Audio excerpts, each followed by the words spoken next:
Now, to start with, you're going to take 20mm foam and cut a 60mm octagon out of it. Now, if you have a hot wire cutter and a polygon cutter, then, this is your time to shine. If you don't, then don't worry, I have included a printable octagon for you to print out and to stick on a bit of foam and just cut around it.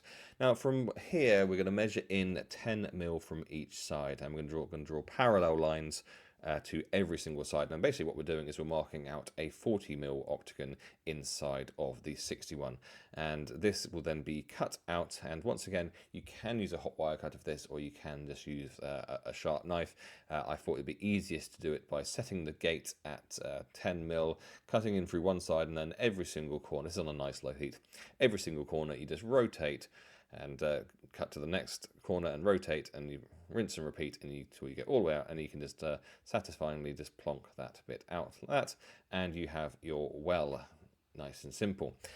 Now from here we have a base with which is 120 by 70, and this is just cut out 10mm foam. You're going to mark out some slabs on it. So these are going to be 40 by 40 slabs, but as it's only 70 wide, the central line is going to be 35mm, but it ends up looking like that, and the well is going to go in the center.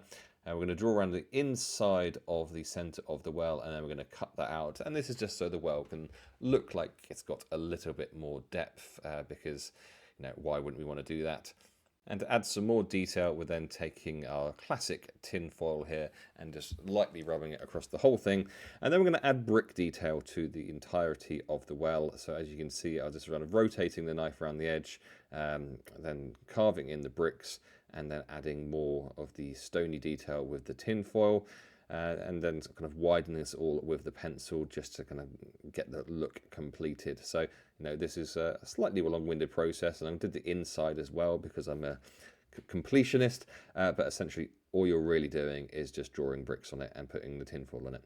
And then I kind of glued it down using some strong glue. You could use hot glue gun here, no reason not to in particular. I think I must have just had the glue out. And just going to hold that in place until it's set. And then it's going to be ready for painting. And just with everything else, we're going to do a black paint with PVA undercoat.